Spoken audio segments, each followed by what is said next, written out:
আমার হিন্দু ভাইরা, এই আলোচনা যদি কেউ আপনারা শোনেন, আপনাদের পক্ষে সে 1400 বছর আগে আপনাদের পক্ষে, আপনাদের রাইটস এর জন্য, আপনাদের অধিকারের জন্য রাসূল সাল্লাল্লাহু আলাইহি ওয়াসাল্লাম লড়াই করেছেন। তারা যে মূর্তির পূজা করে, ওই দেবী মূর্তি, এগুলোকে তোমরা গালি দিও না, খবরদার। এটা কোরআনের ডোনস। কোরআন বলেছে খবরদার, ওদের প্রতিমা, ওদের মূর্তি, ওদের দেবদেবী, এগুলোকে গালি দিও না। দিলে কি হবে? ওরা আল্লাহকে গালি দিবে, ফলে তুমি কেমন যেন আল্লাহরে গালি খাওয়ানোর কারণ হলো, ঠিক কিনা? কারণ তুমি তো ওদের দেবীকে গালি না দিলে ওরা তোমার আল্লাহর গালি দিত না।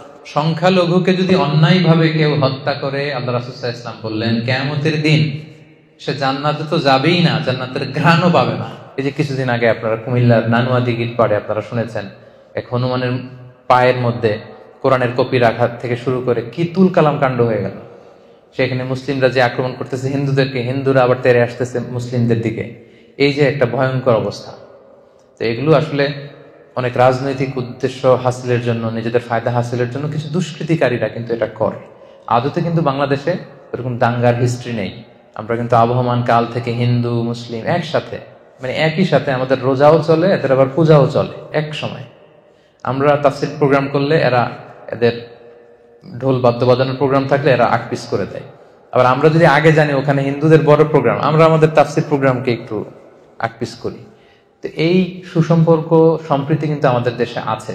তো এত সুখ আবার অনেকের পছন্দ হয় না। বাংলাদেশে এত সমৃদ্ধি, এত সম্প্রীতি, ফলে কিন্তু নানা ধরনের ষড়যন্ত্রের কবলে আমাদের এই বাংলাদেশের সম্প্রীতি কিন্তু এখন হুমকির মুখে আমরা দেখতে পাচ্ছি। তো এগুলো থেকে বেরিয়ে আসার উপায় কি এবং ইসলাম আমাদেরকে কি গাইডলাইন দেয়, এই বিষয়ে আজকে আমরা কথা শুনবো। তাহলে মূল টপিক ছিল what should be our relation with the people of different faith, আর সাব টপিক কি কি থাকবে এটা আমি আপনাদের সাথে শেয়ার করলাম। পুরো বুঝতে পেরেছেন ব্যাপারটা? কি নিয়ে আলোচনা করব? বোরিং হচ্ছে না তো আপনারা? তো প্রথমে আমরা বলবো যে অমুসলিমরা আমাদের বন্ধু হতে পারবে কিনা। এই ব্যাপারটা নিয়ে কথা বলতে যায় আমাদের অনেক মুসলিম ভাই বোনেরা একটু সংশয়ে থাকেন কোরআনের কয়েকটা আয়াত নিয়ে। আয়াতগুলো কি একটু বলি। এক নম্বর হচ্ছে সূরা আলে ইমরানের 28 নম্বর আয়াতের অর্থ করতে যে একটু গুলিয়ে ফেলেন। আল্লাহ তাআলা সে আয়াতে বলছেন লা ইয়াত্তাখিযুল মুমিনুনাল কাফিরিনা আউলিয়া মিন দুনিল মুমিনিন, অর্থাৎ বিশ্বাসীরা, মুমিনরা যেন মুমিন ছাড়া অন্য কাউকে, মানে কাফির কাউকে, কাফিরদেরকে যেন আউলিয়া হিসেবে গ্রহণ না করে। রিপিট, আমার আবারও বলছি, বিশ্বাসীরা যেন আরেক বিশ্বাসীকে ছাড়া কোনো কাফিরকে তাদের আউলিয়া না বানায়। এখন আউলিয়া মানে কি? আউলিয়ার অর্থ করতে যে অনেকে অর্থ করে বন্ধু, অনেক ট্রান্সলেশনে কি বলে? বন্ধু। আসলে এই অর্থটা ভুল। মুমিন যেন মুমিন ছাড়া অন্য কাউকে বন্ধু না বানায়, কথাটা ঠিক না। তাহলে সঠিকটা কি আমরা বলবো এখনই।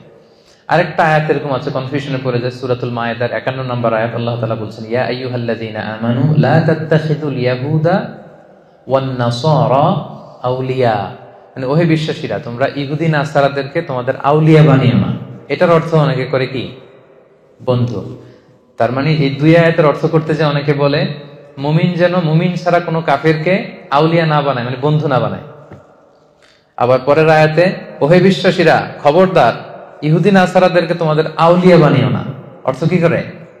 বন্ধু বানিও না। এই ব্যাপারটাতে সংশয়। আসলে আউলিয়া শব্দটা হচ্ছে বহুবচন, এর এক বচন হচ্ছে ওয়ালি। আমরা বলি না ওয়ালি, ওয়ালি ওলি বলি না, ওলি বড় আল্লাহর ওলি, এই ওলি আর কি। শুদ্ধ আরবি হচ্ছে ওয়ালি। তো ওয়ালির প্লুরাল হচ্ছে আউলিয়া।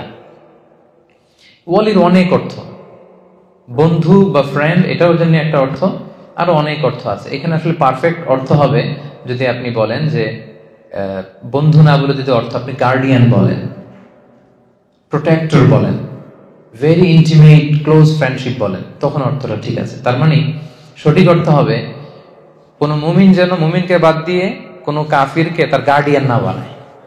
পার্থক্য আছে না? এক জায়গায় বলা হলো বন্ধু, আর আরেক জায়গায় বলা হচ্ছে গার্ডিয়ান। সো গার্ডিয়ান যদি বলা হয় তাহলে পারফেক্ট অর্থ হয়। মানে আমরা কোন নন মুসলিমকে আমাদের গার্ডিয়ান বানাতে পারবো না। পারবো নাকি? আমাদের গার্ডিয়ান ওরা কিভাবে হবে? হলে তো আমাদের ইমানদার যিনি আছেন, আমাদের নেতা, আমাদের প্রিয় ভাজন যিনি আমাদেরকে গাইড করে লিড দেয়, সে হবে মুমিন, হবে মুমিনের বলি, আল্লাহ আল্লাহ রাসূল হবে মুমিনদের বলি। তো ওয়ালায়া, ওয়ালায়া যেটা গার্ডিয়ানশিপ, এটা হচ্ছে আ'লা মিনাস সাদাকা, বন্ধুত্বের চেয়ে এটা অনেক উপরে। কিন্তু সিম্পলি আমরা যে ভুলটা করে ফেলি, আমরা বন্ধু বলে ফেলি। কাফির আমার বন্ধু হতে পারবে না, ইহুদি নাসারা আমার বন্ধু হতে পারবে না, এটা ভুল। আসল অর্থ হবে ইহুদি নাসারা কাফির অন্য ধর্মের কেউ আমাদের গার্ডিয়ান হতে পারবে না। কথা বুঝতে পেরেছেন?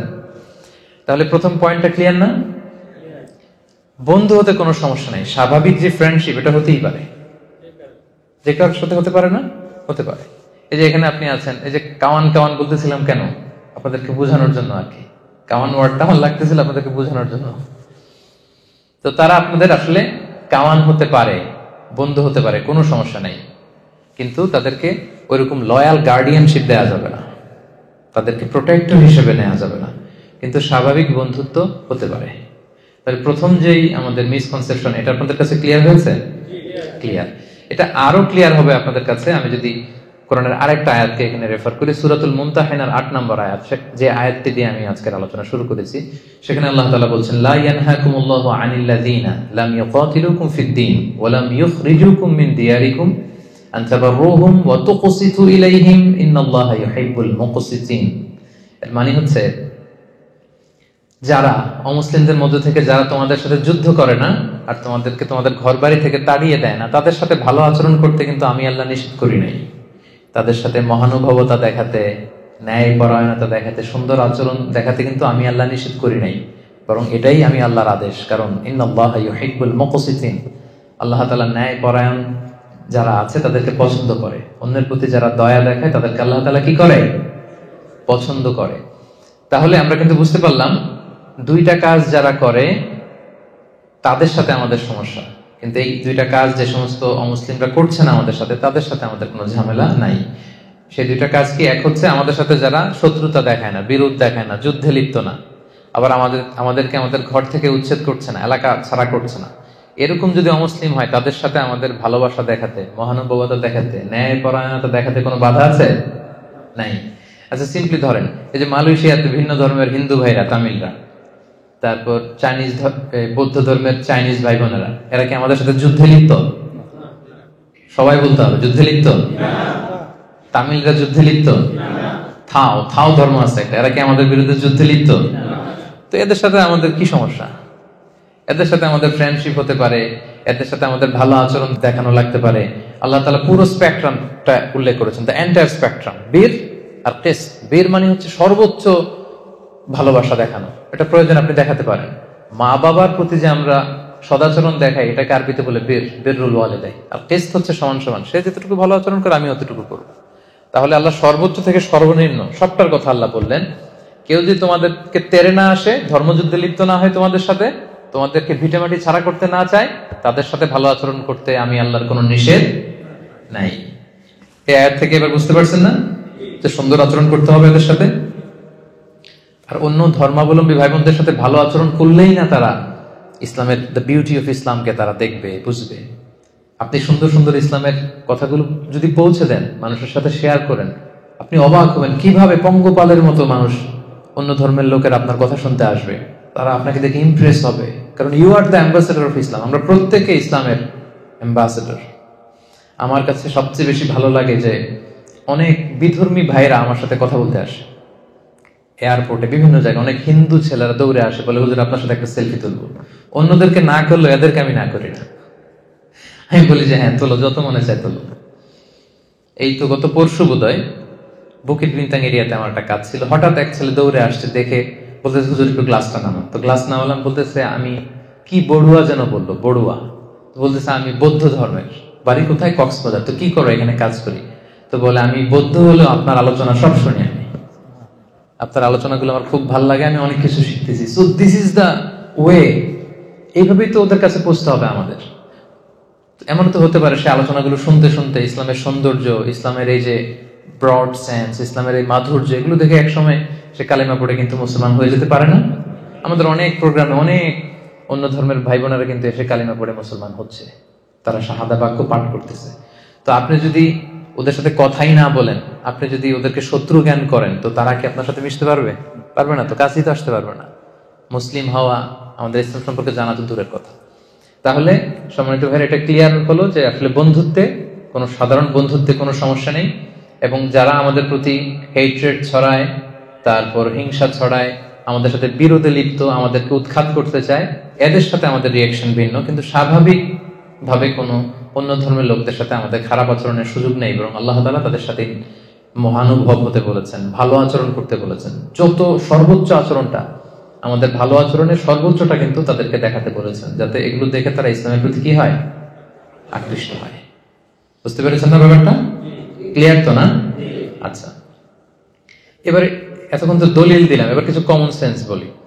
এটা কমন সেন্সও আমাদের বলে যে আমাদের যেই ন্যাচারাল লাভ, ভালোবাসা, এইটা আমরা আটকাবো কিভাবে?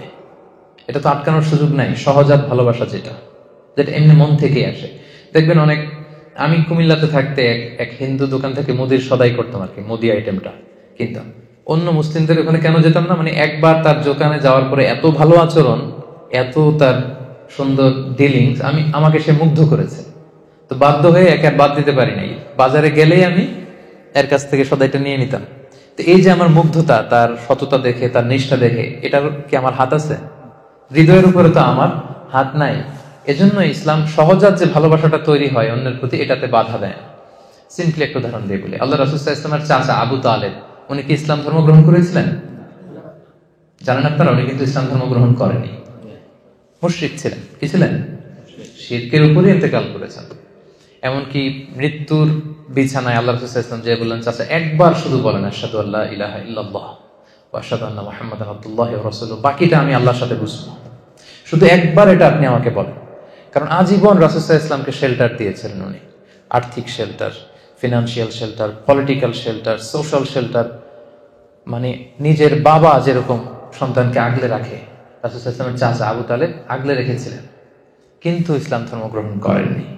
তো রাসূল সাল্লাল্লাহু আলাইহি ওয়াসাল্লাম এই চাচাকে অনেক ভালোবাসতেন। তো রাসূল সাল্লাল্লাহু আলাইহি ওয়াসাল্লাম যে ভালোবাসতেন, এটা কি অপরাধ ছিল? কারণ এটা সহজাত ভালোবাসা, এটা এমনিতেই চলে আসে। উনি মুশরিক ছিলেন, কিন্তু রাসূল সাল্লাল্লাহু আলাইহি ওয়াসাল্লাম অত্যন্ত ভালোবাসতেন। রাসূল সাল্লাল্লাহু আলাইহি ওয়াসাল্লামের প্রথম বিয়েটা আম্মা জান খাদিজাতুল কুবরা রাদিয়াল্লাহু তাআলা আনহার সাথে উনি নিজে পড়িয়েছেন, উনি নিজে খুতবা দিয়েছেন। বিয়ের মোহরানাটা নিজ পকেট থেকে আদায় করে দিয়েছেন। সুবহানাল্লাহি ওয়া বিহামদিহি। তো তাহলে আমরা কমন সেন্সে বুঝি যে সহজাত ভালোবাসা, ভালো লাগা, এটাতে কোনো দোষ নাই। যেমন আপনার ক্লাসমেট থাকতে পারে, হিন্দু ক্লাসমেট, যারা চাকরি করেন, কলিগ থাকতে পারে, বৌদ্ধ কলিগ থাকতে পারে না? তো সে বৌদ্ধ, সে হিন্দু বিদায় কি আপনি আর চোখে তাকাবেন তার দিকে? সেও তো মানুষ, সেও কি মানুষ। সবার বাবা মা আদতে কিন্তু একজন, আদম আর হাওয়া। ঘুরে ফিরে কিন্তু আমরা ওই বড় big family, part of the big family. কি বলেন? এই জন্য ইসলাম সহজাত ভালোবাসাকে নিষেধ করে না, যেটা এমনি একটা মুগ্ধতা কাজ করে, কারো সততা, কারো নিষ্ঠা দেখে তার প্রতি একটা ভালো লাগা, বন্ধুত্ব হতে পারে। বন্ধুত্বে কোনো সমস্যা নেই। সমস্যা হচ্ছে গার্ডিয়ান বানানো যাবে না। আমার সবকিছু আমি এর হাতে ছেড়ে দিলাম, উনি আমার যেটা বলে ওইটাই আমি করি না, এটা করতে নিষেধ করেছেন। আউলিয়া বলতে ওইটাকে নিষেধ করেছেন। আরেকটা প্রমাণ হচ্ছে, অমুসলিমদের প্রতি সহজাত ভালোবাসা যদি বৈধ না হতো, তাহলে আহলে কিতাবদেরকে বিয়ে করার বৈধতা ইসলামে থাকতো না। ইসলামে একটা বিধান আছে যেটা আমরা অনেকে জানি না। আহলে কিতাব যে মেয়েরা আছে, অর্থাৎ ইহুদি নাসারাদের মধ্য থেকে যারা আহলে কিতাব, প্রকৃত আহলে কিতাব, ওই মেয়েদেরকে কিন্তু মুসলিম পুরুষরা বিয়ে করতে পারে উইথ সার্টেন কন্ডিশন। তো যাকে আমি বিয়ে করব, সে আমার ধর্মের না, সে আহলে কিতাব, অন্য কিতাব মানে ওল্ড টেস্টামেন্ট মানে, নিউ টেস্টামেন্ট মানে অন্য ধর্মের। তো তাকে বিয়ে করলে তো তাকে আমার ভালোবাসতে হবে। কি বলেন? যাকে আমি বিয়ে করব, এক ঘরের নিচে থাকবো, একসাথে থাকবো, তার সাথে আমার ভালোবাসার ব্যাপারটা আসবে না? তো তাহলে দেখেন যে স্বাভাবিক ভালোবাসা যদি অবৈধ হতো, তাহলে আহলে কিতাবদের যে নারীদের সাথে মুসলিম পুরুষদের বিয়ের বৈধতা উইথ সার্টেন কন্ডিশন, এটা কিন্তু হতো না। এক্ষেত্রে অনেক কন্ডিশন আছে। আল্লাহ তাআলা বলছেন, ওয়াল মুহসানাতু মিনাল মুমিনাত ওয়াল মুহসানাতু মিনাল্লাযিনা উতুল কিতাব। ওখানে প্রাইমারি 3টা কন্ডিশন আয়াত থেকেই বোঝা যায়। এক হচ্ছে যে আল মুহসানাত মিনাল্লাযিনা উতুল কিতাব, তারা সচ্চরিত্রা নারী হতে হবে, মানে তারা ভার্জিন হতে হবে, তাদের চরিত্র তারা নষ্ট করে ফেলেছে, এরকম ইহুদি খ্রিস্টান নারীকে মুসলিম পুরুষ বিয়ে করতে পারবে না।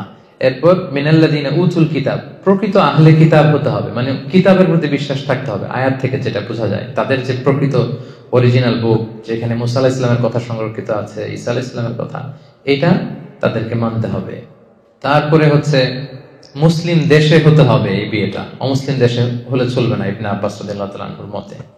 এরপর আরো অনেক স্কলাররা মত দিয়েছেন যে তাদের সাথে শিরকের অ্যাটাচমেন্ট থাকতে পারবে না। তো এইভাবে অনেক কন্ডিশন। এই প্রসঙ্গটা আনার উদ্দেশ্য এটাই যে সহজাত ভালোবাসা যদি বৈধ না হতো, মুমিন নারী ছাড়া আহলে কিতাবদের নারীদেরকে বিয়ে করা আমাদের জন্য বৈধ হতো না। তো তাহলে আমরা বুঝতে পারলাম আলোচনার এই পর্যায়ে এসে এতটুকু ক্লিয়ার, স্বাভাবিক ফ্রেন্ডশিপে কোনো সমস্যা নাই, সমস্যা হচ্ছে গার্ডিয়ানশিপ বানানো যাবে না। ক্লিয়ার হয়েছে সবাই? এবার আমরা যে প্রসঙ্গটা বলবো সেটা হচ্ছে আমাদের অনেকের অমুসলিম প্রতিবেশী থাকে।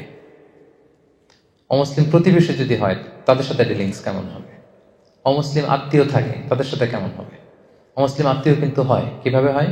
বাংলাদেশে অনেক এরকম ছেলে আমাদের হাতে শাহাদা পাঠ করে মুসলমান হয়েছে, ছিল হিন্দু, ছিল কি, এখন শাহাদা পাঠ করে মুসলমান, নামাজ পড়া শুরু করছে। এর বাবা আর মুসলমান হয় নাই, মাও মুসলমান হয় নাই। তাহলে বাবা মা রয়ে গেছে কি হিন্দু, আর ছেলে হয়ে গেছে কি মুসলিম। এই যে এই ছেলের আত্মীয় বাবা মা হিন্দু, ভাই হিন্দু, সবাই হিন্দু, সে হয়েছে শুধু মুসলমান। এখন তার সাথে তার ফ্যামিলির সম্পর্কটা কেমন হবে? দেখি ইসলাম কি বলে। প্রথম আমি যদি প্রতিবেশীর কথা বলি, দেখেন রাসূল সাল্লাল্লাহু আলাইহি ওয়াসাল্লাম একটা ছোট্ট হাদিস শোনাবো, শুনলেই আপনি বুঝতে পারবেন। সহিহ মুসলিমের হাদিস, হাদিস নাম্বার 47। আল্লাহ রাসূল সাল্লাল্লাহু আলাইহি ওয়াসাল্লাম বলেন, মান কানা ইউমিনু বিল্লাহি ওয়াল ইয়াউমিল আখির ফালইউকরিম জারাহু। যে আল্লাহয় বিশ্বাস করে, আখিরাতে বিশ্বাস করে, সে যেন প্রতিবেশীকে সম্মান করে। কাকে সম্মান করে? প্রতিবেশীকে। নাকি বলছে মুসলিম প্রতিবেশীকে? ধার্মিক প্রতিবেশী, দাড়িওয়ালা প্রতিবেশী, নামাজি প্রতিবেশী, আল্লাহওয়ালা প্রতিবেশী না। In general, your neighbour, if you believe in God and the hereafter, you are supposed to respect your neighbor. আল্লাহ বিশ্বাস করেন, আখিরাতে বিশ্বাস করেন, তো আপনি আপনার প্রতিবেশীকে সম্মান করতে হবে। এখানে ধার্মিক মুসলিম প্রতিবেশী না, যে কেউ হতে পারে, প্রতিবেশী হলেই চলবে, তাকে কিন্তু আপনার রেসপেক্ট করতে হবে। শর্তটা কি দেখছেন? যে আল্লাহরে মানে আর আখিরাতে মানে, সেজন্য এটা করে। আর এটা না করলে বোঝা যাবে আল্লাহর মানাতেও ঝামেলা আছে, আখিরাত মানাতেও ঝামেলা আছে। ভয়ঙ্কর কিন্তু কন্ডিশনটা। তাহলে এটা দিয়ে বুঝলেন প্রতিবেশীটা ইন জেনারেল, যে কেউ হোক প্রতিবেশী। এবার যদি দেখি আত্মীয়তার বন্ধনের ব্যাপারে, একই টেক্সটে আল্লাহ রাসূল সাল্লাল্লাহু আলাইহি ওয়াসাল্লাম বললেন, সহিহ বুখারীর হাদিস, হাদিস নাম্বার 6138, মান কানা ইউমিনু বিল্লাহি ওয়াল ইয়াউমিল আখির ফালইয়াসিল রাহিমাহ। যে আল্লাহ বিশ্বাস করে আর আখিরাতে বিশ্বাস করে, সে যেন আত্মীয়তার বন্ধনকে অটুট রাখে। নাকি বলছে সে তার মুসলিম আত্মীয় যারা আছে তাদের সাথে যেন বন্ধন অটুট রাখে, এরকম বলছে? হ্যাঁ, মুসলিম, নামাজি, ধার্মিক, এগুলো আছে আত্মীয়। মা হিন্দু, বাবা হিন্দু, আমি হয়েছি মুসলিম, আমাদের আত্মীয়তার সম্পর্ক কাট অফ হয়ে গেছে নাকি? কথা বলেন না, কাট অফ হয়ে যায়নি। এটা কিভাবে সম্ভব? আমার বাবা, আমার মা, এই সম্পর্ক তো আজীবনের সম্পর্ক। হিন্দু হোক, বৌদ্ধ হোক, অন্য ধর্মের হোক, তারা কিন্তু আমার আত্মীয়। তাহলে দেখেন, এই যে প্রতিবেশী এবং আত্মীয়ের সাথে সুসম্পর্কের ব্যাপারে ধার্মিকতা, ইসলাম, এটা সেটা বলে পার্থক্য করা হয়নি। যেই প্রতিবেশী হোক, সেই প্রতিবেশীর হক কিন্তু আপনাকে আদায় করতে হবে। প্রতিবেশীর হক কি, এটা বিস্তর আলোচনা, এটা নিয়ে এক লম্বা আলোচনা হতে পারে। রাসূল সাল্লাল্লাহু আলাইহি ওয়াসাল্লাম বলেছেন, তার যেন কষ্ট না হয়, তাকে দেখতে যাবা, তাকে ভিজিট করতে যাবা, এমন ভাবে তোমার ঘর উঁচু করো না যে বাতাস আটকে যায়, সে আর বাতাস পায় না। এমন ভাবে গাছ লাগিও না, সূর্যের আলো তার ওখানে যায় না, তুমি সব নিয়ে নিচ্ছ। মানে এত এত প্রতিবেশীর ব্যাপারে বলতেছিলেন। সাহাবারা ভাবতেছিলেন, আমরা ভাবতেছিলাম, হয়তো কিছুদিন পরে এমন আয়াত আসবে বা বিধান আসবে যে প্রতিবেশীদেরকে উত্তরাধিকার বানিয়ে দেওয়া হবে। মানে সাহাবারা ভয় পাচ্ছিলেন নাকি রাসূল এখন বলে যে ছেলে মেয়েদেরকে যেমন সম্পদ দেওয়া লাগে, বাড়ির দুই দিকে যারা থাকবে এগুলো সম্পদ দেওয়া লাগবে। এইটাই শুধু বাকি ছিল। সুবহানাল্লাহ ওয়া বিহামদিহি। শান্তির কি পয়গাম নিয়ে এসেছে ইসলাম। দেখেন আপনি, ইসলামের প্রত্যেকটা বিধান এতটা মানবিক, এতটা সুন্দর। সে হচ্ছে হিন্দু ধর্মের, এ বৌদ্ধ ধর্মের, কিন্তু যেই ধর্মেরই হোক, ইসলাম বলে তার খোঁজ খবর নাও। সে বিপদে বললে তাকে সাহায্য করো, সে অসুস্থ হলে ভিজিট করো, you should visit the sick. সে হিন্দু হোক, বৌদ্ধ হোক, যে ধর্মের হোক। রাসূল সাল্লাল্লাহু আলাইহি ওয়াসাল্লাম অনেক ইহুদির বাসায় যে অসুস্থ হলে তাদেরকে দেখে আসতেন। সুবহানাল্লাহ, কি নবী ছিলেন তিনি। আমি ছোট্ট একটা ঘটনা আপনাদেরকে শোনাই। সহিহ বুখারীর হাদিস, হাদিস নম্বর 1356। রাসূল সাল্লাল্লাহু আলাইহি ওয়াসাল্লামের একজন ইহুদি কর্মচারী ছিল, ছোট্ট বয়সে ছোট। কোন ধর্মের সে? সবাই বলেন কোন ধর্মের? ইহুদি কর্মচারী, ছোট বয়সে ছোট। আমি টেক্সটটা পড়ি। আনাস রাদিয়াল্লাহু তাআলা আনহু বলেন, কানা গুলামুন ইয়াহুদিয়ুন ইয়াখদুমুন নাবিয়্যা সাল্লাল্লাহু আলাইহি ওয়াসাল্লাম। একটা ছোট্ট ইহুদি ছেলে ছিল, রাসূল সাল্লাল্লাহু আলাইহি ওয়াসাল্লামের কর্মচারী হিসেবে কাজ করত। ফামারিদা, হঠাৎ এই ছেলে অসুস্থ হয়ে গেল। আপনারা জানেন যে রাসূল সাল্লাল্লাহু আলাইহি ওয়াসাল্লাম যখন মক্কা থেকে মদিনায় গেলেন, ওইটাও মালয়েশিয়ার মতো এরকম মাল্টি রিলিজিয়াস সোসাইটি ছিল।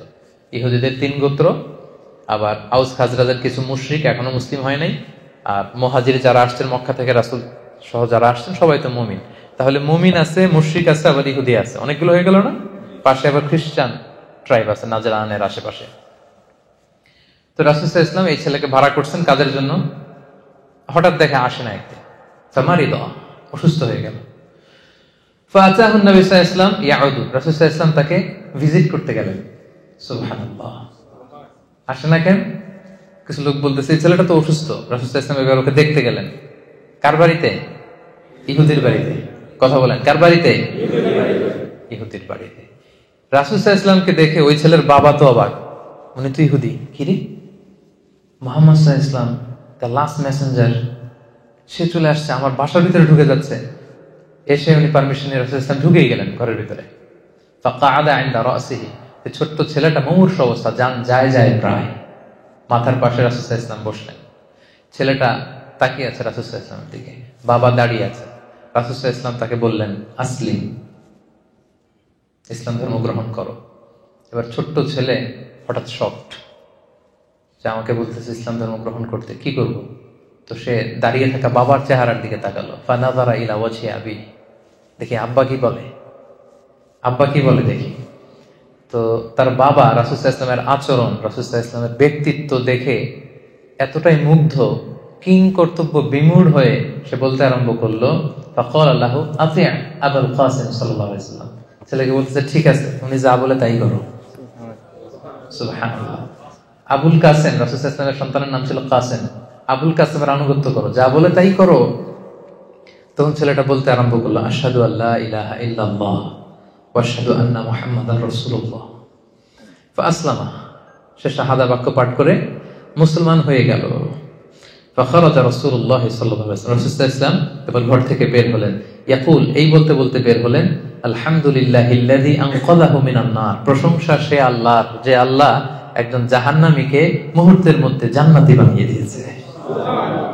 এই শাহাদা বাক্য, এই বিশ্বাসটুকু হৃদয়ে ধারণ করার আগে আমার এই গোলাম ছিল জাহান্নামী, আহলুন নার, আগুনের অধিবাসী। সে আল্লাহর প্রশংসা যে মুহূর্তের মধ্যে তাকে জান্নাতের অধিবাসী বানিয়েছে। সুবহানাল্লাহ ওয়া বিহামদিহি।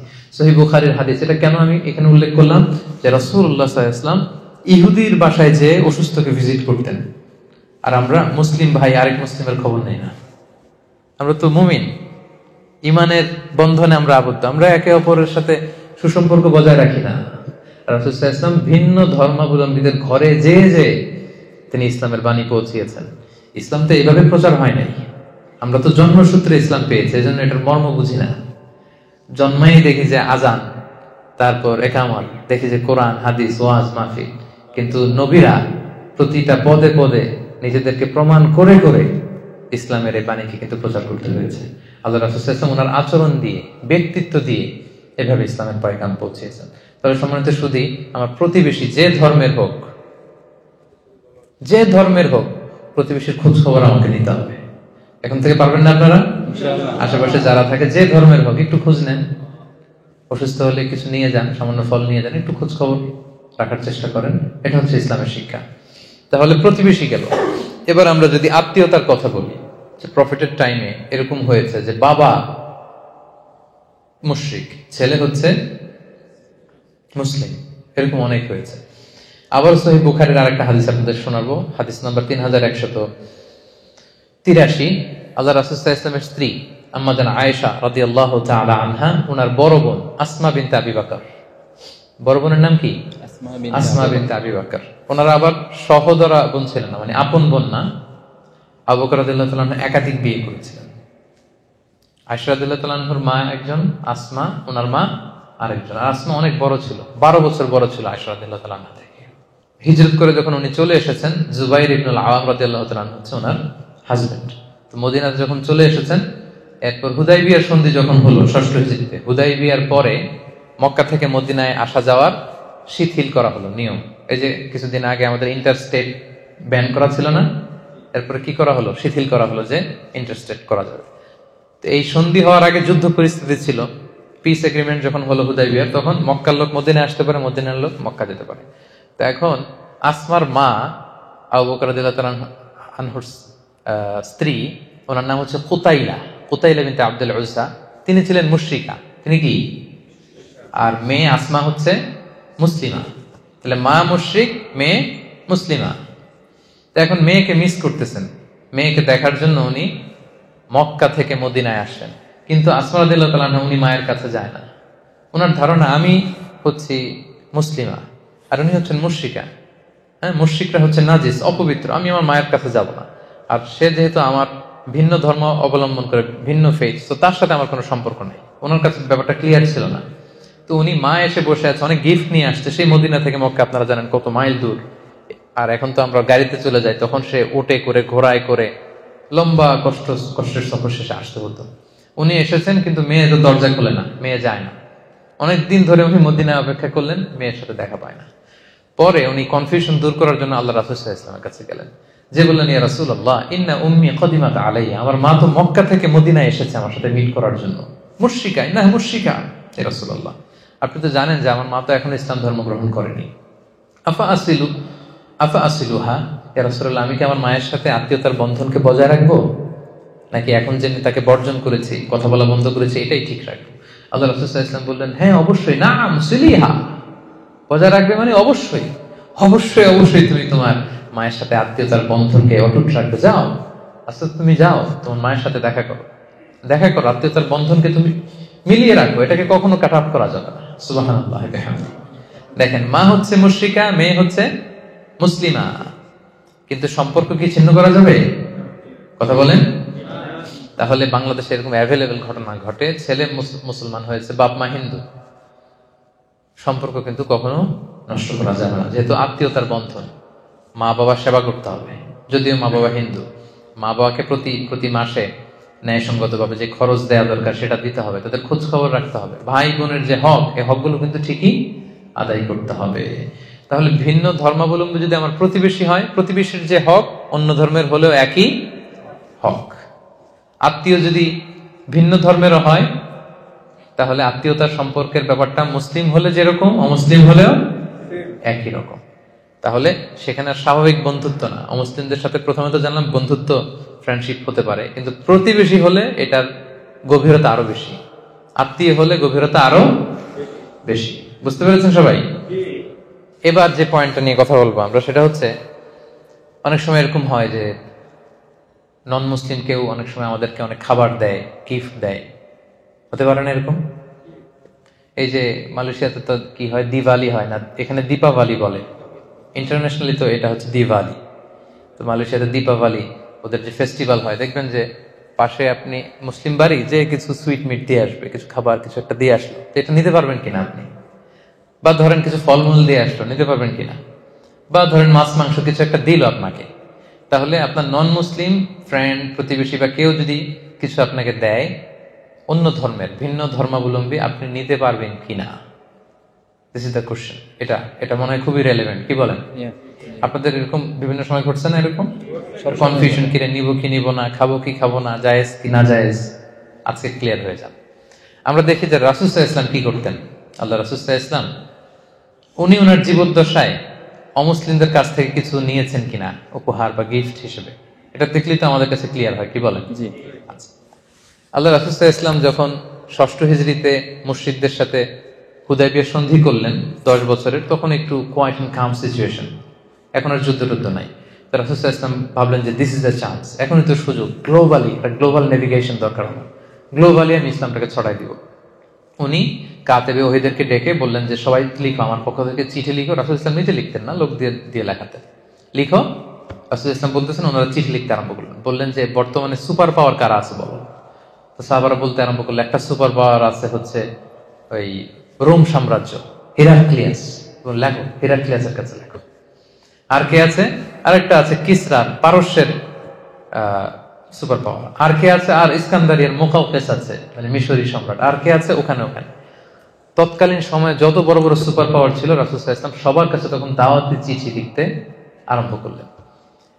তো অধিকাংশ সুপার পাওয়ারদের কাছে, সম্রাটদের কাছে যখন চিঠি নিয়ে যাওয়া হলো, ওনারা কেউ কেউ ইসলাম ধর্ম গ্রহণ করেছেন, কেউ কেউ করেননি, কিন্তু প্রায় প্রত্যেকেই রাসূল সাল্লাল্লাহু আলাইহি ওয়াসাল্লামের কাছে গিফট পাঠিয়েছিলেন।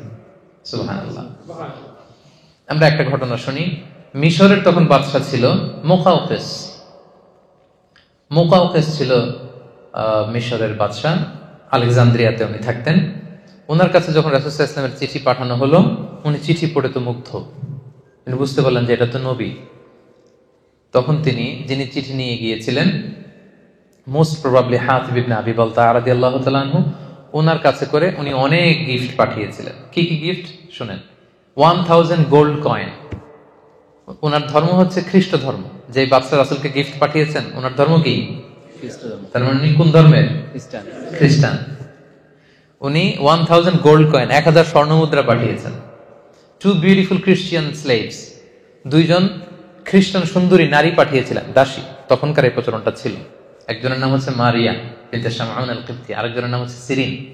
তো মারিয়াকে তিনি স্ত্রী হিসেবে রেখেছিলেন, আর সিরিনকে তিনি আরেক সাহাবীর জন্য দিয়েছিলেন, হাসান বিন সাবিত রাদিয়াল্লাহু তাআলা আনহু, রাসূলুল্লাহ সাল্লাল্লাহু আলাইহি ওয়াসাল্লামের সভাকবি। এখানেই শেষ না, একজন পুরুষ কর্মচারী পাঠিয়েছিলেন 20 pieces of fine garments, 20 piece থান কাপড়। 20 পিস কি? যাতে রাসূল সাল্লাল্লাহু আলাইহি ওয়াসাল্লাম জামা বানাতে পারেন, থান কাপড় পাঠিয়েছেন। এরপর একটা গাধা পাঠিয়েছেন, একটা খচ্চর পাঠিয়েছেন। আল্লাহ রাসূল সাল্লাল্লাহু আলাইহি ওয়াসাল্লাম এই মুকাউকিসের পাঠানো সবগুলো গিফট তিনি গ্রহণ করেছিলেন। সুবহানাল্লাহ, সব গ্রহণ করেছিলেন। ধর্ম কি ছিল? খ্রিস্টান। কথা বলে না, খ্রিস্ট ধর্ম। আজকে মিজানুর রহমান আজহারি যুগে নাই। আজকে ধরেন যে এখানকার খ্রিস্টান কোন ফেইথ লিডার, ধরেন চার্চের পোপ শুনলো যে বাংলাদেশে একজন দায়ী, তো তাকে আমি 2টা রাসূল সাল্লাল্লাহু আলাইহি ওয়াসাল্লাম 20 পিস পাঠাইছে, ধরেন আমার জন্য 2 পিস থান কাপড় পাঠাইলো যে দিয়ে আসো তাকে। এরপরের দিন পত্র পত্রিকায় চলে আসবে এটা অবশেষে, না?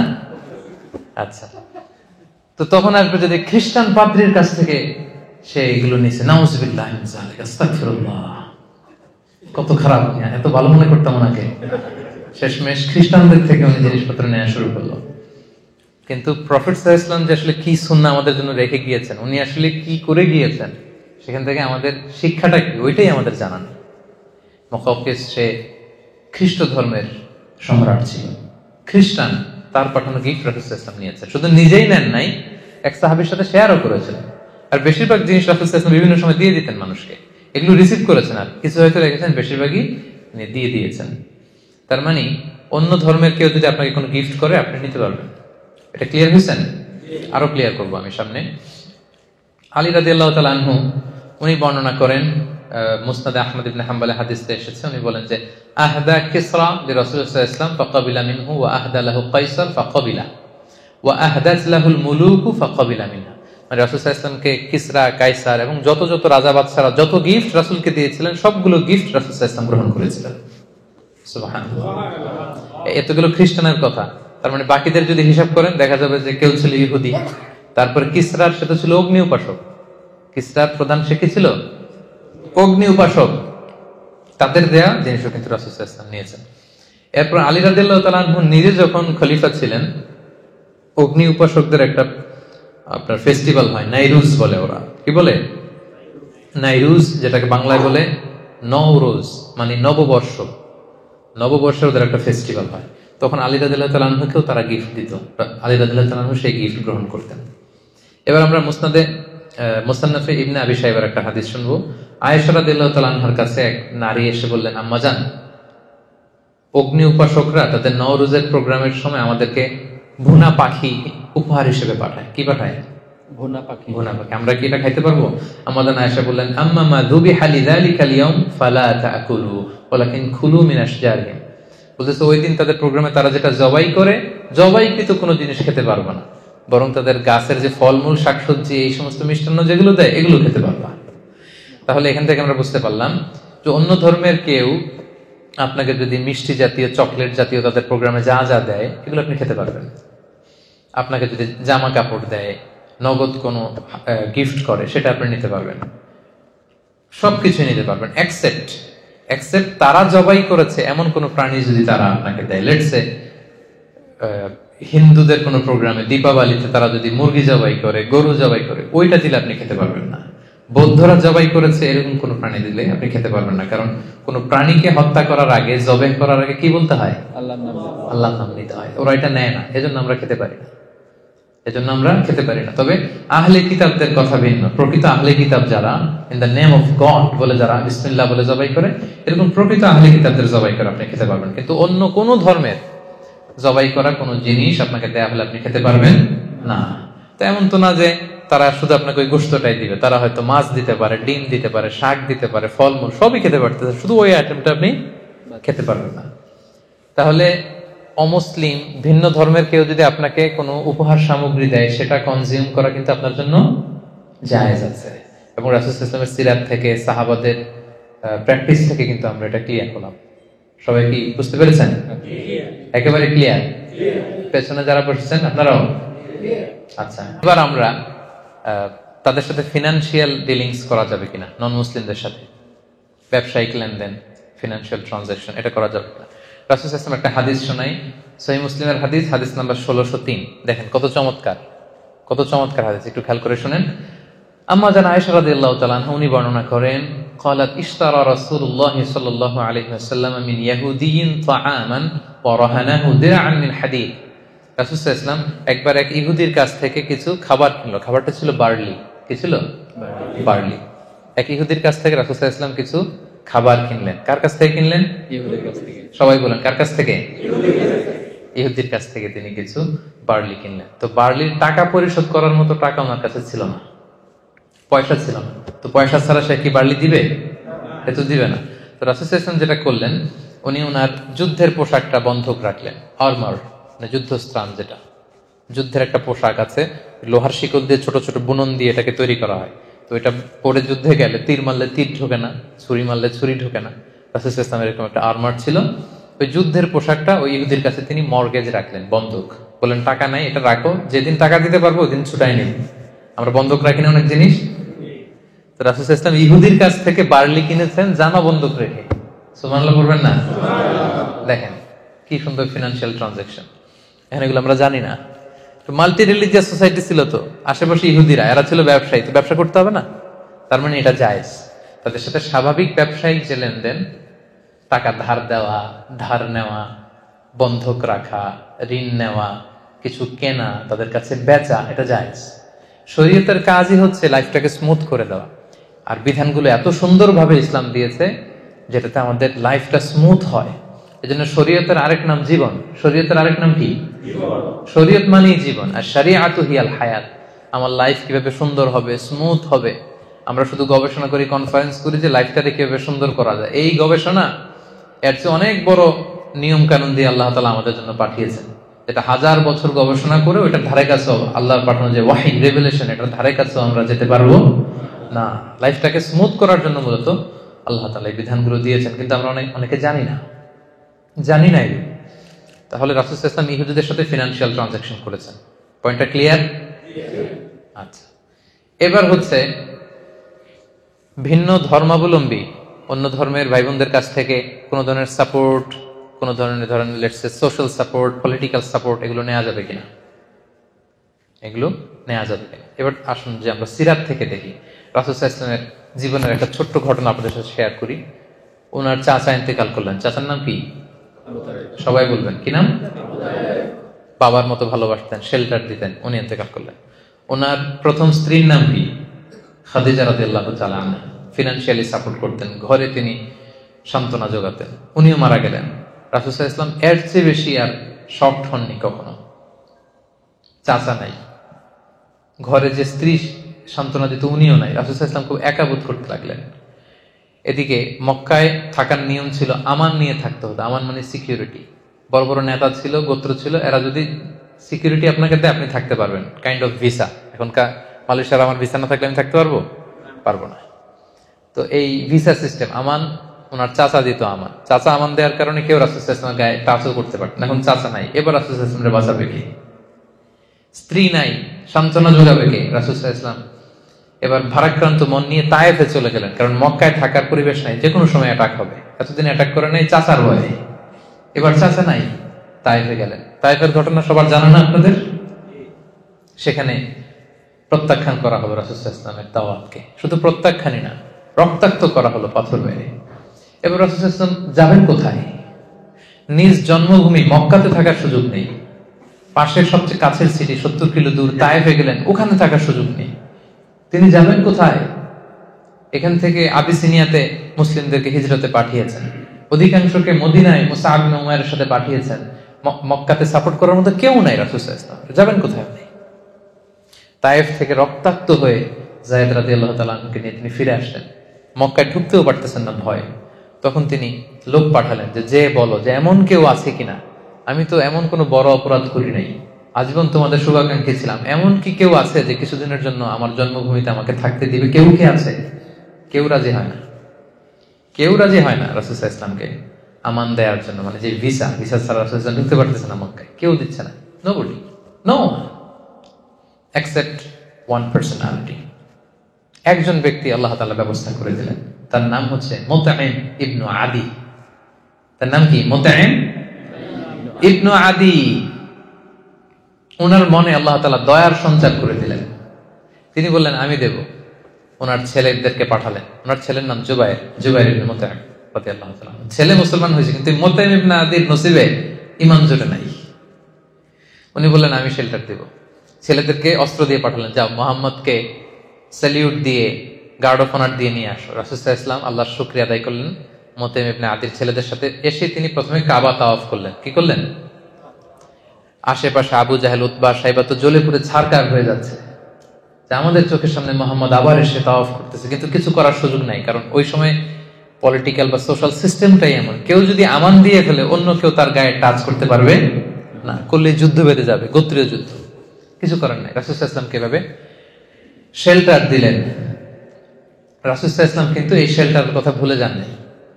রাসূল সাল্লাল্লাহু আলাইহি ওয়াসাল্লাম কিন্তু এটা ভুলে যাননি। কারো ফেভার, ছোট্ট একটা উপকার যদি তিনি কারো কাছ থেকে পেয়েছেন, রাসূল সাল্লাল্লাহু আলাইহি ওয়াসাল্লাম এটা কখনো ভুলতেন না। আমরা ভুলে যাই অনেক সময়। কেউ হেল্প করেছে, সাপোর্ট করেছে, কাজ শেষ, ঘটনাও শেষ, ভুলে যাই তাকে আমরা অনেক সময়। এই অকৃতজ্ঞতা বোধ আমাদের মধ্যে কাজ করে। রাসূল সাল্লাল্লাহু আলাইহি ওয়াসাল্লাম ভুলে যাননি। তারপরের হিস্ট্রিটা আরো অনেক পরে। এরপরে মদিনাতে তিনি হিজরত করলেন, বদরের যুদ্ধ হলো, এবার মুসলমানদের একটা শক্তিশালী অবস্থান। ওই বদরের যুদ্ধে মুসলমানরা জয়লাভ করলো। মুশরিকদের মধ্য থেকে 70 জন বন্দী হয়ে আসলো। কয়জন? 70 জন। আর সেই তায়েফের ঘটনার সময় মুতঈম ইবনে আদি, যে রাসূল সাল্লাল্লাহু আলাইহি ওয়াসাল্লামকে শেল্টার দিয়েছিল, পলিটিক্যাল শেল্টার, যেটা বর্তমান রাষ্ট্রবিজ্ঞানের ভাষায় পলিটিক্যাল অ্যাসাইলাম বলে, সেই মুতঈম ইবনে আদি কিন্তু এর আগেই মারা গিয়েছে। সে ছিল মুশরিক, রাসূলকে হেল্প করেছে, কিন্তু এই মুশরিক অবস্থায় সে মারা গেছে। তার নসিবার ঈমান জোটে নাই। তো বদরের যুদ্ধে 70 জন বন্দীকে যখন রাসূল সাল্লাল্লাহু আলাইহি ওয়াসাল্লামের সামনে আনা হলো, তাদের প্রত্যেককে রাসূল সাল্লাল্লাহু আলাইহি ওয়াসাল্লাম চিনে না? সবাইকে চিনে। তাদের দিকে তাকিয়ে রাসূল সাল্লাল্লাহু আলাইহি ওয়াসাল্লাম তখন বললেন, সহিহ বুখারীর হাদিস নাম্বার 3139, যে লাউ কানাল মুতঈম ইবনে আদি হাইয়ান সুম্মা কাল্লামানি ফি হাউলাইন নাতনা লাতারাকতুহুম লাহু। রাসূল সাল্লাল্লাহু আলাইহি ওয়াসাল্লাম বললেন, আজকে যদি ওই মুতঈম ইবনে আদি বেঁচে থাকতো, আর সে যদি এই 70 জন যুদ্ধবন্দীর ব্যাপারে আমাকে রিকোয়েস্ট করতো, এই আবর্জনাগুলোর ব্যাপারে, আমি মুহূর্তের মধ্যে এগুলো ছেড়ে দিতাম। সুবহানাল্লাহ পড়বেন না? মুতঈম ইবনে আদি নাই দুনিয়াতে, মারা গেছে। মুসলিম হয় না মুশরিক হয়ে? মুশরিক হয়ে। কথা বুঝে নাই বোধহয়। মুসলিম না মুশরিক? মুশরিক। মুশরিক হয়ে মারা গেছে। তারপরে as a token of respect, as a token of honour, তাকে সম্মান দেখাতে যে রাসূল ইসলাম বলতেছে, আজকে যদি সেই মুতঈম ইবনে আদি বেঁচে থাকতো, তার সম্মানে আজকে এই 70টা আবর্জনা, এই 70টা ময়লা আবর্জনাকে আমি উইদাউট র্যানসাম, কোনো মুক্তিপণ ছাড়াই আমি এদেরকে ছেড়ে দিতাম। কি সম্মান দেখিয়েছেন মুতঈমকে। কেন সম্মান দেখালেন? দেখি, আগে হেল্প করছিল। বিপদের দিনে পলিটিক্যাল অ্যাসাইলাম পেয়েছিলেন তিনি মুতঈম ইবনে আদির কাছ থেকে। এটা রাসূল ইসলাম ভুলে যাননি। এই ঘটনাটা রিভিল করার কারণ হচ্ছে, এখানে কয়েকটা জিনিস শিখলাম। এক হচ্ছে, প্রয়োজনে, ক্রাইসিস মোমেন্টে অন্য ধর্মের লোকদের থেকেও পলিটিক্যাল সাপোর্ট নেওয়া যায়, যেটা রাসূল সাল্লাল্লাহু আলাইহি ওয়াসাল্লাম নিজেই নিয়েছেন তার সিরাতে, ঠিক না? নিজে গ্রহণ করেছেন, পলিটিক্যাল সাপোর্ট নিয়েছেন। এবং আরেকটা ব্যাপার যেটা শিক্ষণীয়, সেটা হচ্ছে যে কারো ফেভারকে কখনো ভুলে না যাওয়া। রাসূল সাল্লাল্লাহু আলাইহি ওয়াসাল্লাম তাকে সেখানে সম্মান দেখিয়েছেন, যদিও সে মুশরিক, যদিও কি ছিল, তার মানে মুশরিক হইলে আপনি ফেলে দিয়েন না, একেবারে কাফের হইলেই ফেলে দিয়েন না। আর যদি বেঁচে থাকে তাহলে তো ফেলে দেওয়ার সুযোগই নাই, কারণ তার একেবারে শেষ নিঃশ্বাস ত্যাগ করার আগ পর্যন্ত কালিমা পড়ে ঈমান আনার সুযোগ আছে না নাই? ওই যে ইহুদি ছেলেটা একেবারে শেষ মুহূর্তে শেষে কালিমা পড়েছিল। সো এরকম প্রয়োজনে আপনি কিন্তু সোশ্যাল সাপোর্ট, পলিটিক্যাল সাপোর্ট, এটা অমুসলিম হলেও প্রথমে তো আপনি মুসলিমদের কাছ থেকে নেওয়ার চেষ্টা করবেন, কিন্তু রাসূলুল্লাহ সাল্লাল্লাহু আলাইহি ওয়াসাল্লামের ওই প্রেক্ষাপটে, ওই সময়, ওই সার্কামস্টেন্সে ওই সুযোগ কিন্তু ছিল না। ফলে তিনি মুশরিকের কাছ থেকেও ফেভার নিয়েছেন, সাপোর্ট নিয়েছেন, এবং সেই বদরের যুদ্ধের সেই বিজয়ের মুহূর্তে রাসূল সাল্লাল্লাহু আলাইহি ওয়াসাল্লাম ওই সাপোর্টের কথা ভুলে যান নাই। আমরা বেমালুম ভুলে যাই, আমরা কি করি? ভুলে যাই। এজন্য কারো সাপোর্ট যেন আমরা ভুলে না যাই। আচ্ছা, এবার আমরা শুনবো যে নন মুসলিম যারা আছে তাদের কোনো ভালো কাজের প্রশংসা করা যাবে কিনা, তাদেরকে রেসপেক্ট দেখানো যাবে কিনা, তাদের কোনো কাজের এপ্রিসিয়েশন করা যাবে কিনা, এটা আমরা এখন জানবো। রাসূলুল্লাহ সাল্লাল্লাহু আলাইহি ওয়াসাল্লাম ৭ম হিজরিতে পৃথিবীর বড় বড় সুপার পাওয়ারদের কাছে চিঠি লিখেছিলেন। আমি একটু আগে বলেছিলাম, মনে আছে আপনাদের? আচ্ছা, চিঠির ভাষাটা কি ছিল জানেন? ভাষাটা ছিল সালামুন আলা মান ইত্তাবা আল হুদা, শান্তি তার উপর যে হেদায়েতকে মেনে নিতে চায়। আসলিম তাসলাম, ইসলাম মানো শান্তিতে থাকবা, দুনিয়াতেও থাকবা, আখিরাতেও থাকবা। আর শুরু করতেন তিনি চিঠিটা এইভাবে। ওই চিঠির কপি কিন্তু এখনো আছে। আপনি তুরস্কের জাদুঘরে যদি যান, ওখানে ওইটার কপি এখনো আছে, সংরক্ষণ করা আছে। রাসূল সাল্লাল্লাহু আলাইহি ওয়াসাল্লামের সাহাবীদের দেয়া লেখানো যে চিঠি, সেখানে চিঠির শুরুটা ছিল এরকম, মিন মুহাম্মাদিন রাসূলিল্লাহ ইলা হিরাকলা আযীমির রোম। ধরেন হিরাক্লিয়াসের কাছে যে চিঠি লিখেছেন, রোমের বাদশা, রাসূল সাল্লাল্লাহু আলাইহি ওয়াসাল্লাম শুরু করতে বলেছেন এভাবে সাহাবীকে যে লিখো মিন মুহাম্মদ রাসূলুল্লাহ, মানে এটা কার পক্ষ থেকে? মুহাম্মদ রাসূলুল্লাহ ওনার পক্ষ থেকে। কার প্রতি? ইলা হিরাকলা, মানে হিরাক্লিয়াসের প্রতি। এতটুকু বললেই হইতো। এরপর রাসূল সাল্লাল্লাহু আলাইহি ওয়াসাল্লাম একটা শব্দ ব্যবহার করেছেন, উনি বলেছেন আযীমির রোম, মানে উনি সাধারণ লোক না, উনি হচ্ছেন রোমের আযীম, highness, the royal highness, the majesty. আপনি দেখবেন যে কেউ যদি কিং হয়, হ্যাঁ, কুইন হয় বা প্রেসিডেন্ট হয়, তাকে সম্মান করে এরকম বলতে হয় যে মাননীয়, মাননীয় প্রধানমন্ত্রী, তারপর মাননীয় রাষ্ট্রপতি, এরকম বলে না? রাসূল সাল্লাল্লাহু আলাইহি ওয়াসাল্লাম এই শব্দটা ব্যবহার করেছেন। কিন্তু হিরাক্লিয়াসের ধর্ম কি? আমি ভাই খ্রিস্ট ধর্ম, খ্রিস্টান ধর্মে খ্রিস্টান। তাহলে খ্রিস্টান একজন বাদশার কাছে চিঠি লিখতে যেও তাকে রেসপেক্ট করার কথা আল্লাহ রাসূল সাল্লাল্লাহু আলাইহি ওয়াসাল্লাম ভুলে যায় নাই। আল্লাহু আকবার, আল্লাহু আকবার। কি নবী আমরা পেয়েছি, যেইখানে যতটুকু সেন্সিবিলিটি থাকা দরকার ছিল, সিক্স সেন্সের পুরোটা কাজে লাগিয়ে তিনি দাওয়া কাজ করেছেন, মানুষকে গাইড করেছেন, মানুষকে এডুকেট করেছেন, ইনস্ট্রাক্ট করেছেন। মিন মুহাম্মদ রাসূলিল্লাহ ইলা হিরাকলা আযীমির রোম, মিন মুহাম্মদ রাসূলিল্লাহ ইলা হিরাকল, মুহাম্মদের পক্ষ থেকে হিরাক্লিয়াসের প্রতি, শেষ, খালাস। এরকম হইলে তো হইতো না। আযীমির রোম, রোমের the highness, the royal highness, the majesty, the king of Roman empire, Roman সাম্রাজ্যের কিং, সম্রাট হিরাক্লিয়াসের প্রতি। দেখেন রাসূল সাল্লাল্লাহু আলাইহি ওয়াসাল্লাম কিন্তু এই সম্মান দিতে ভুলে যান না। আমরা এটাতে অনেক মিসিং আছে, আমরা অন্যকে সম্মান দিতে চাই না। নিজে সম্মান পেতে হলে আগে কি করতে হবে? সম্মান দিতে হবে। অন্য ধর্মের, এমনকি তাদের বিরুদ্ধে একটা সময় যুদ্ধ হয়েছে, রোমানদের বিরুদ্ধে মুসলমানদের যুদ্ধ হয়েছে, পরবর্তীতে এটা ক্রুসেডের রূপ নিয়েছে। কিন্তু রাসূল সাল্লাল্লাহু আলাইহি ওয়াসাল্লাম যখন চিঠি লিখেছেন, তাকে কিন্তু রেসপেক্ট দিতে রাসূল সাল্লাল্লাহু আলাইহি ওয়াসাল্লাম ভুল করেননি। So this is the lesson. এটা হচ্ছে আমাদের জন্য শিক্ষা যে আমরা অমুসলিমদের মধ্যে থেকে যারা সম্মানিত, এদেরকে সম্মানটা দিতে হবে। আরেকটা ছোট্ট উদাহরণ আমি দেই, যেটা ইবনে সাআদ, একজন বিখ্যাত ঐতিহাসিক, তার তবাকাত ইবনে সাআদের মধ্যে উনি উল্লেখ করেছেন। 3য় হিজরির কথা, উহুদের যুদ্ধ হবে। রাসূলুল্লাহ সাল্লাল্লাহু আলাইহি ওয়াসাল্লাম মদিনায় 3টা গোত্র, ইহুদি গোত্র ছিল। একটা হচ্ছে বনু কাইনুকা, আর একটা বনু নাদির, আর একটা বনু কুরাইজা। আপনারা ইতিহাস পড়লে প্রায় শুনবেন, বনু কাইনুকা, বনু নাদির, বনু কুরাইজা, এই 3টা জিউস ট্রাইব ছিল। রাসূল সাল্লাল্লাহু আলাইহি ওয়াসাল্লাম ওদের সাথে চুক্তি করেছিলেন যে মদিনায় কেউ অ্যাটাক করলে, তোমাদেরকে অ্যাটাক করলেও আমরা তোমাদের সাথে শরীক হব, আমাদেরকে অ্যাটাক করলেও তোমরা শরীক হবা, সবাই মিলে মদিনা সেট করব। ডিসিশনটা সুন্দর না? এরা এগ্রি করেছে, এরা বলেছে ওকে। কিন্তু 3য় হিজরিতে 3000 সৈন্য নিয়ে যখন মক্কার কুরাইশরা মদিনায় অ্যাটাক করতে আসছে, এখন আর ইহুদিরা ঘর থেকে বেরোয় না। কথা কি এটা ছিল? কথা এটা ছিল? কথা কি ছিল? সবাই মিলে মদিনাকে প্রোটেক্ট করব, সেভ করবো আমরা। এখন এরা কেউ বেরোয় না। রাসূল সাল্লাল্লাহু আলাইহি ওয়াসাল্লাম পড়ছেন বিভাগে, কিরে চুক্তি করে এরা চুক্তি ভঙ্গ করে। এখন রাসূল সাল্লাল্লাহু আলাইহি ওয়াসাল্লাম ওনার ব্যাটালিয়নকে সাজালেন, 1000 মুসলিমকে নিয়ে বেরোলেন। কোন ইহুদি বেরোয় না, সবাই চুক্তি ভঙ্গ করতেছে, একজন ইহুদি ছাড়া। নাম হচ্ছে মুখাইরিক। কি নাম? মুখাইরিক। সে তলোয়ার নিয়ে, ঘোড়া নিয়ে বেরোইতেছে, আর প্রত্যেক গোত্রপতির কাছে যায় বলে, এই ইহুদিরা তোমরা মুহাম্মাদের সাথে চুক্তি করছো সবাই মিলে বাঁচাবা। এরা কেউ এই অজুহাত দেয়, কেউ ওইটা দেয়, কেউ কয় এই সমস্যা ওই সমস্যা। সে বলে তোমাদের যার যত সমস্যা থাক, আমি মুখাইরিক, আমার ওয়াদা আমি রাখবো। ঘোড়সাওয়ার হয়ে বেরিয়ে গেলেন। আর ছেলে মেয়েদেরকে বললেন, আমি যদি মারা যাই এই যুদ্ধে, আমার সম্পদ তোরা পাবি না, মুহাম্মদ পাবে, সে যা মনে চায় তাই করবে। সুবহানাল্লাহ। সে উহুদের যুদ্ধে গেল, বীর বেশে সে লড়াই করতে করতে করতে করতে সে সেখানে নিহত হলো। রাসূলুল্লাহ সাল্লাল্লাহু আলাইহি ওয়াসাল্লামের কাছে সংবাদ পৌঁছানো হলো যে, রাসূলুল্লাহ, কোন ইহুদিরা ঘর থেকে বের হয় নাই মদিনাকে প্রোটেক্ট করার জন্য, এক্সেপ্ট মুখাইরিক। এই যে তার লাশ, সে নিহত হয়েছে। রাসূলুল্লাহ সাল্লাল্লাহু আলাইহি ওয়াসাল্লাম তার লাশের সামনে যে সম্মান দেখালেন, তিনি বললেন, মুখাইরিক খায়রু ইয়াহুদ।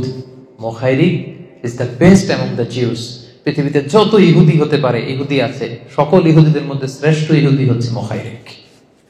সুবহানাল্লাহ ওয়া বিহামদিহি। দ্য বেস্ট অ্যামং জিউস, সবচেয়ে শ্রেষ্ঠ ইহুদি মুখাইরিক। দেখেন, আল্লাহ রাসূল সাল্লাল্লাহু আলাইহি ওয়াসাল্লাম সে ইহুদি না খ্রিস্টান না মুশরিক, আল্লাহরে মানে কি মানে না এটা না, এগুলো ভুলে গেছেন। রাসূল সাল্লাল্লাহু আলাইহি ওয়াসাল্লাম as a token of appreciation তাকে সেলিউট জানালেন, তাকে সম্মান দেখালেন। সে যে তার ওয়াদা রেখেছে, রাসূল সাল্লাল্লাহু আলাইহি ওয়াসাল্লাম তাকে অ্যাপ্রিশিয়েট করলেন, বললেন দ্য বেস্ট অ্যামং জিউস। এর চেয়ে ভালো ইহুদি আর হতে পারে না। এখন মুখাইরিকের সাথে আল্লাহ তাআলা কি আচরণ করবে আমরা জানি না। যুদ্ধের ময়দানে এমনও তো হতে পারে তা সে ঈমান এনেছিল, হতে পারে না, আমরা জানি। তার সাথে তার রবের কি ঘটছিল, শেষ মুহূর্তটা কিভাবে কাটছিল, তোমরা কেউ জানি না। তার ফয়সালা আল্লাহ করবে, কিন্তু সে তার কথা রেখেছিল। এজন্য আল্লাহর হাবিব সাল্লাল্লাহু আলাইহি ওয়াসাল্লাম তাকে এই সম্মানটা দিতে ভুলে যান নাই। তাকে তিনি রেসপেক্ট করেছেন, অ্যাপ্রিশিয়েট করেছেন, এবং সব সাহাবীদের সামনে বলেছেন যে সে হচ্ছে শ্রেষ্ঠ ইহুদি। সে কি? শ্রেষ্ঠ ইহুদি। তো দেখেন, ইসলাম কিন্তু আমাদেরকে মানে ন্যারো মাইন্ডেড হতে বলে না। অন্য ধর্মের ভালো কাজ করলে যে আমরা অ্যাপ্রিশিয়েট করবো না, এমনটা না। যেই ধর্মের হোক, যেই বিশ্বাসের হোক, ভালো কাজ করলে এটা অ্যাপ্রিশিয়েট করতে হবে। তাহলে অন্য ধর্মাবলম্বী যারা, এদেরকে রেসপেক্ট দেখানোতে, প্রশংসা করাতে কোনো সমস্যা নেই। এটা আমরা ক্লিয়ার হয়েছে সবাই? আচ্ছা, তাহলে এটা আমাদেরকে খেয়াল রাখতে হবে যে অন্য ধর্মের হলেই যে তারা খারাপ এবং সবাইকে এক পাল্লায় মাপা, এটা আমাদের একটা বড় সমস্যা। সবাইকে কিন্তু এক পাল্লায় মাপা যাবে না। সিম্পল একটা উদাহরণ দিয়ে যদি আমি আপনাকে বলি, আবু তালেব কি মুসলিম ছিল না মুশরিক? এটা উত্তর দিতে হবে সবাই, নাহলে বোঝা যাবে না। আবু তালেব রাসূল সাল্লাল্লাহু আলাইহি ওয়াসাল্লামের চাচা, মুসলিম না মুশরিক? মুশরিক। আবু জাহাল মুসলিম না মুশরিক? আচ্ছা, আবু তালেব কি অবস্থায় মারা গিয়েছে, মুসলিম না মুশরিক অবস্থায়? আবু জাহেল কি অবস্থায় মারা গিয়েছে? তাহলে আবু তালেব, আবু জাহেল দুইজনই মুশরিক, দুইজনই শিরকের উপর ইন্তেকাল করেছে, কিন্তু দুইজন কি এক? কথা বলেন, দুইজন কি এক? এক পাল্লায় মাপা যাবে? যাবে না তো। আবু তালেব রাসূল সাল্লাল্লাহু আলাইহি ওয়াসাল্লামের চাচা, আজীবন শুধু লা ইলাহাটাই পড়ে নাই, আর সব করেছে, শুধু লা ইলাহাটাই পড়তে পারে নাই। জানি না আল্লাহ তাআলা ওনার সাথে কি আচরণ করবেন।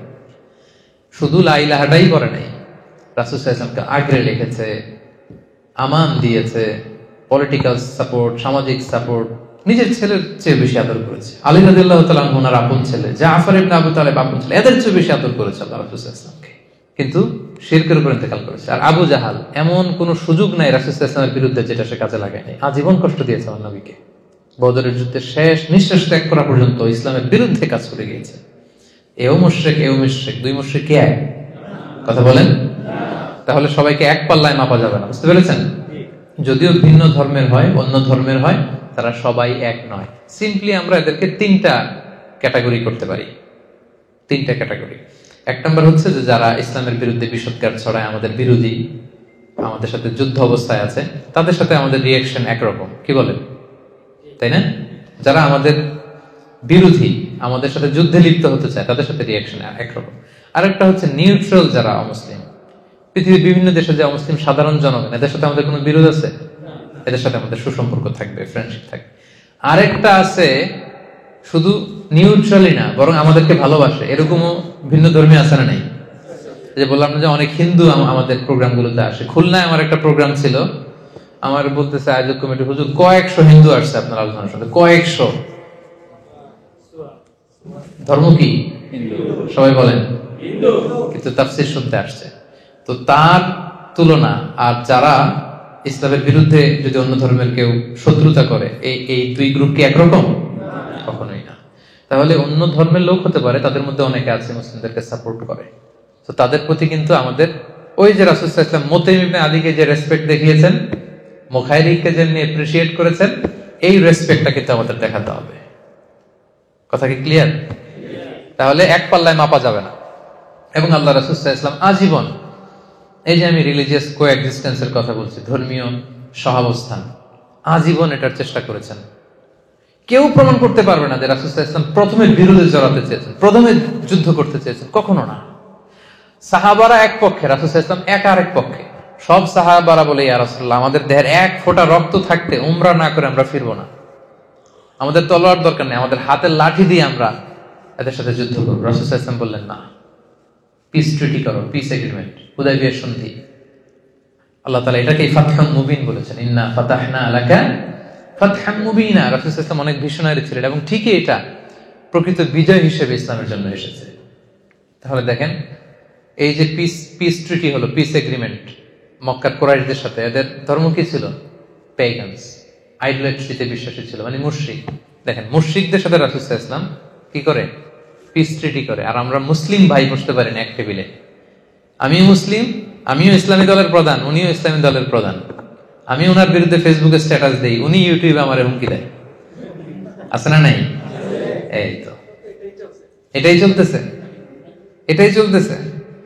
আপনি ইসলাম কায়েম করতে চান, আপনি ইসলাম কায়েম করতে চান, আপনিও চান, আমিও চাই, কিন্তু এক টেবিলে বসতে পারি না, একসাথে মানে একসাথে চা খাবো, গল্প করবো, এটা হয় না। আর রাসূল সাল্লাল্লাহু আলাইহি ওয়াসাল্লাম মুশরিকদের সাথে পিস এগ্রিমেন্ট করেছেন। মুশরিকদের সাথে, এরা মূর্তির পূজা করত। মদিনায় এসে দেখলেন ইহুদিরা ডমিনেটেড এখানে, ওনাদের সাথে বিরুদ্ধে জড়ালেন না। রাসূল সাল্লাল্লাহু আলাইহি ওয়াসাল্লাম মদিনায় এসে আরেক সবাইকে ইন্টারফেথ ডায়ালগের কথা বললেন, আন্তঃধর্মীয় সংলাপ বললেন। কুল ইয়া আহলাল কিতাবি তাআলাউ ইলা কালিমাতিন সাওয়াইন বাইনানা ওয়া বাইনাকুম আল্লা না'বুদা ইল্লাল্লাহ ওয়া লা নুশরিকা বিহি শাইআ। ইহুদিদেরকে বলল যে, ইহুদিরা, আমাদের মধ্যে যে আনকমন ব্যাপারগুলো, এগুলো বাদ দাও, কমন যেটা আছে, আমাদের কমন গ্রাউন্ড, আসলে এটা নিয়ে একটু একসাথে বসি। তোমাদের নবী মুসা, উনি তো এক আল্লাহর কথা বলতো। খ্রিস্টানদেরকে বলেছেন জেসাস খ্রাইস্ট, যিশু খ্রিস্ট এক আল্লাহর কথা বলতো, আমি তো ওই এক আল্লাহর কথাই বলি। আসলে এই এক আল্লাহর প্রসঙ্গটাকে সামনে রেখে একসাথে একটু বসি। শুধু এখানেই না, এই যে এসেন্স অফ রিলিজিয়ন, রাসূল সাল্লাল্লাহু আলাইহি ওয়াসাল্লাম বোঝাতে চাইলেন যে বিষয়টাতে আমরা সবাই এক, তোমরাও এক, same to Musa, same to Jesus, same to me, তাওহীদ। আসলে এটাতে আমরা একত্রিত হই।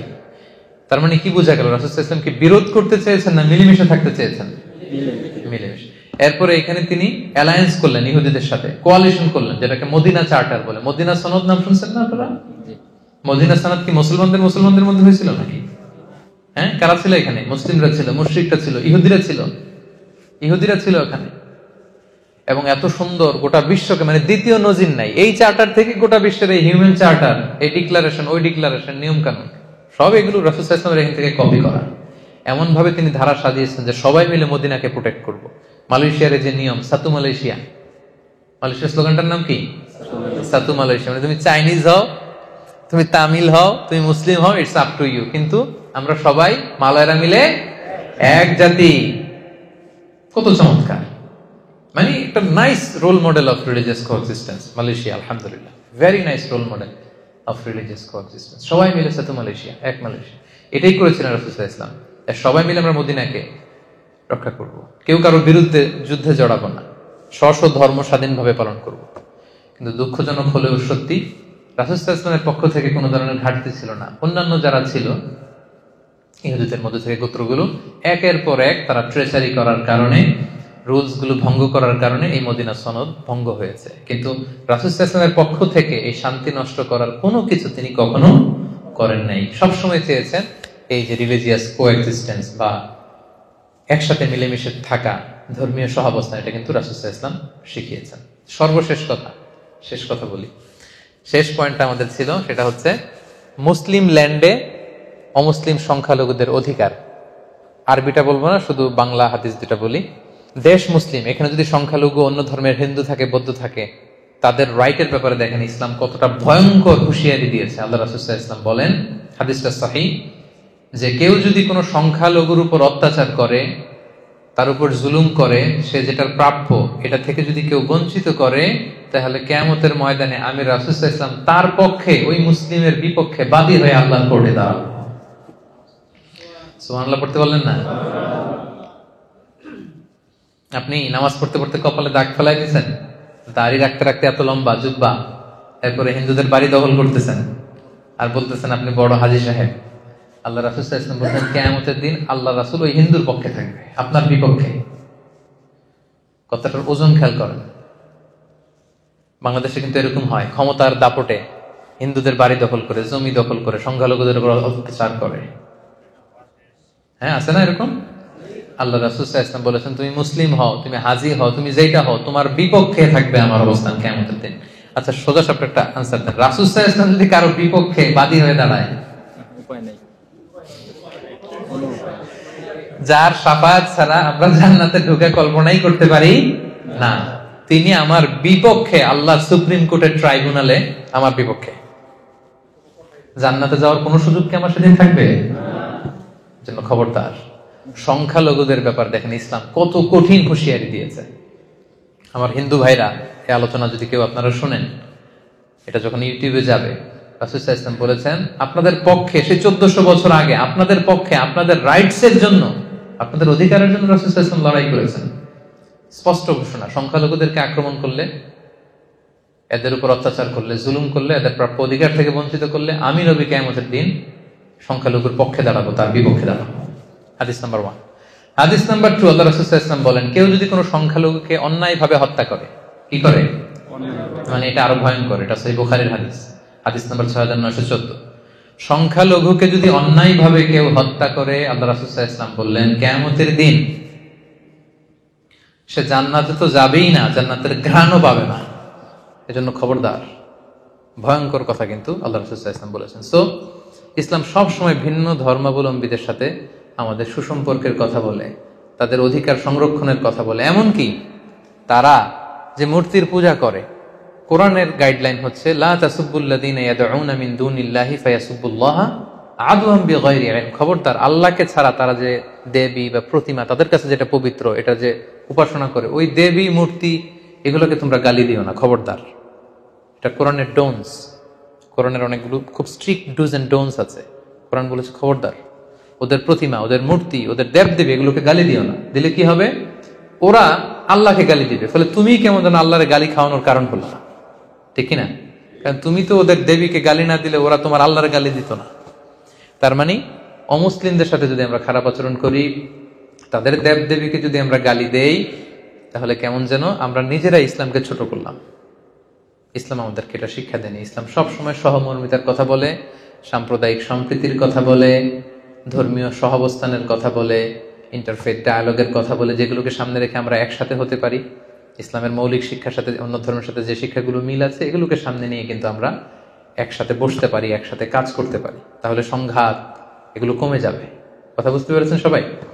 তাহলে সংক্ষেপে যদি বলি, আমাদের স্বাভাবিক বন্ধুত্বে কোনো সমস্যা নেই, কিন্তু গার্ডিয়ানশিপ, লয়াল গার্ডিয়ানশিপ মানাতে সমস্যা। কি বলেন?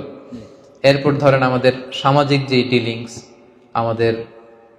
আমাদের যে রাজনৈতিক ডিলিংস, আমাদের অর্থনৈতিক যে ডিলিংস, এগুলোতে কোনো সমস্যা নেই। আমাদের আশেপাশে যদি অন্য ধর্মাবলম্বী আমাদের কোনো প্রতিবেশী থাকে, প্রতিবেশীর যে হক, এটা কিন্তু আমাদেরকে আদায় করতে হবে।